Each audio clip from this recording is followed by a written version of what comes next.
Come in. There we go. Be weird if he wasn't in the beginning of this. Well, folks, it's finally time for long-form content. Today I'm going to be running you through this thing that I built.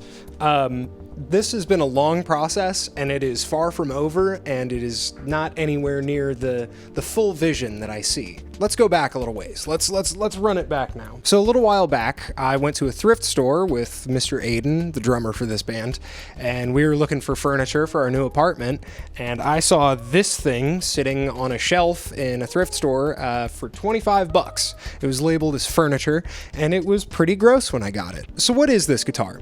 This guitar is a First Act ME4002. First Act, sadly, was a company that made beginner guitars that were pretty cool. They also had a custom shop, which made some really sick stuff. If you're a fan of High on Fire, you're probably familiar with Matt Pike's First Act custom shop 9-string. That thing is sick. First Act is sadly dead now, and Timber is trying to eat the wiggly strings off the end of the guitar, so I'm gonna put you down here. So what is a First Act ME4002? It's this weird double cut thing. Initially it was set up pretty much just like a Fender guitar. You have your bolt-on neck. It had a Strat style stop tailpiece. I like the headstock design. The headstocks look cool on these. And I like the double cutaway body. It's just a cool looking guitar. It's time to modify. It's time to get weird with it. I'm gonna lay this build out in phases. So phase one. Initially what I did was just take the whole thing apart, down to the screws, and clean everything because it was nasty.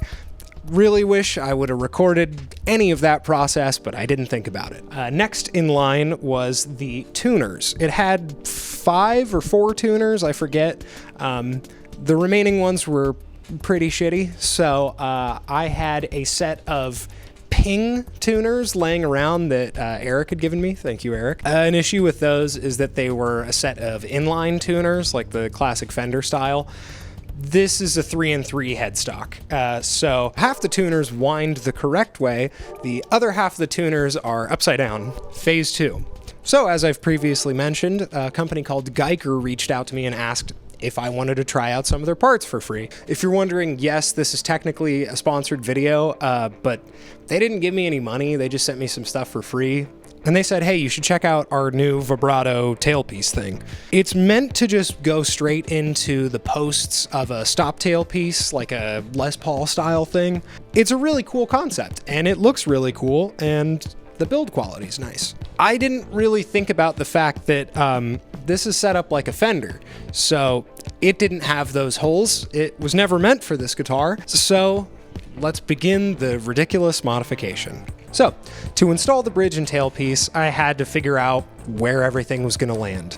I got some masking tape and taped along the sides of the original stop tail bridge. I measured out approximately where I thought the bridge was going to land, and marked those out and started drilling, baby. And you know what they say, measure twice, cut once. So yeah, I completely botched the placement of the bridge and had to fix it and start over. So my next course of action was getting a dowel from Home Depot and plugging up those holes. Now for me, it wasn't flush because I did not measure out everything perfectly. You know how I roll. So I had to go in there with a chisel and chisel out the top of that dowel that was protruding. Quick tip with that, you're gonna mess up the finish around it, so chuck some masking tape around the dowel. That'll give you some protection. I chucked some nail polish on where I had to fill in the dowels, and you can barely tell that this was ever botched in the first place. So I did the initial bridge measuring process all over again. Just placed the Strat bridge, put the tape along the sides, figured out kind of where I wanted the bridge to land, and then I checked with a string to make sure it would actually land properly. One thing you have to look out with on like a Les Paul style bridge is those saddles don't have as much room to move around for intonation, so you kind of got to be careful with where you place it. I got out a Forstner bit. Shout out Forstner bits. Forstner bits are like the best thing for guitar repair if you don't have a router or you just don't want to get out your very loud router because you live in a small apartment in LA. I drilled out those holes and then got to hammering. You have these little buckets. I forget the actual name. Ferrules? Buckets? I don't know. I positioned those little things in there, got a piece of wood, started hammering them down. Hammer them flush to the guitar. Next up was positioning the Geiger vibrato piece. That was a lot more simple. I just figured out what distance I would like, marked it with tape, and figured out what would be in line with the bridge. So, same thing. Get your Forstner bits out, figure out where you want that whole thing to land, get it all lined up with some strings, and then start drilling. The tailpiece went in a lot easier, a lot more smoothly, and yeah, now I have a bridge and tailpiece measured out and in the proper spots. And then I encountered an issue that I was kind of expecting. With a Strat style guitar, the neck is positioned parallel with the body of the guitar. Les Pauls, guitars that use this type of bridge, they're not set up like that. Les Pauls have their entire neck angled back.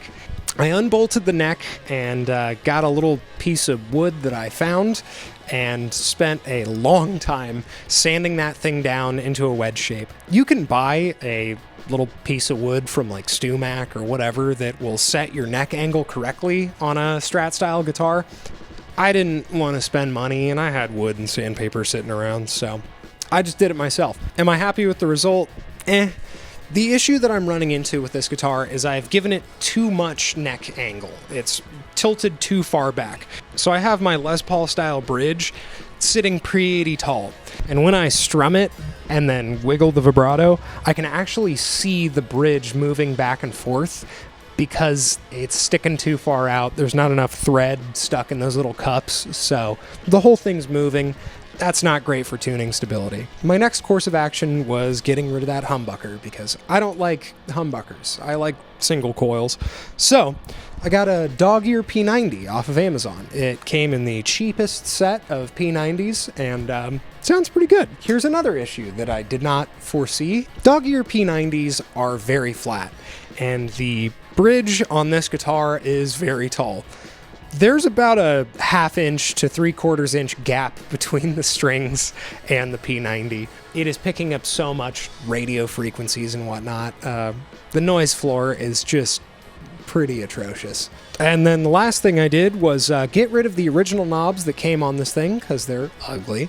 And I found 2 semi-matching knobs in my collection of weird guitar stuff. So that will conclude what I'm considering phase 2 of this guitar. It works, it has some features that it didn't have, but it still needs some refinement. And I want to add more pickups. The bridge itself, all the Geiger parts, totally fine.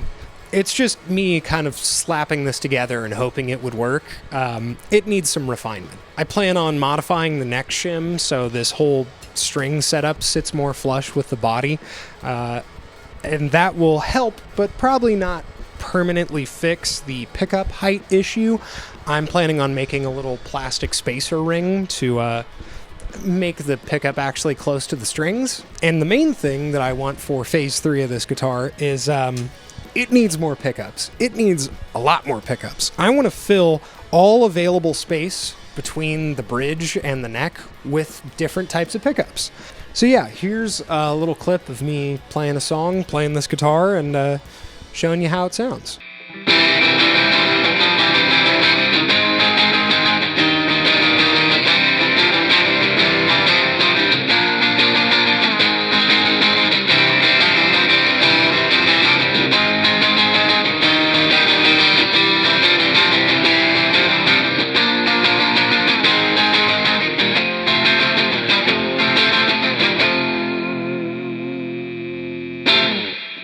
So yeah, that's phase 2 of the First Act guitar. It has a P90, it has a roller bridge, it has a vibrato tailpiece, it's got cool looking fancy boy knobs. If you want to support whatever it is that I'm doing here and also buy some nice low-cost guitar parts, check out the Geiger affiliate link in the description. There's a promo code also you can put in if you don't want to click that link. So yeah, there's long-form content. Finally happened. Check out the band Infinite Kamikaze. We're on Spotify and Apple Music and all that jazz. Check out the website infinitekamikaze.com. We post all of our, upcoming shows, and there's some secrets on there. Ooh. Thanks for watching. Check out Geiger guitar parts. Check out our band Infinite Kamikaze. Love you guys. Bye bye bye bye. Bye bye bye bye.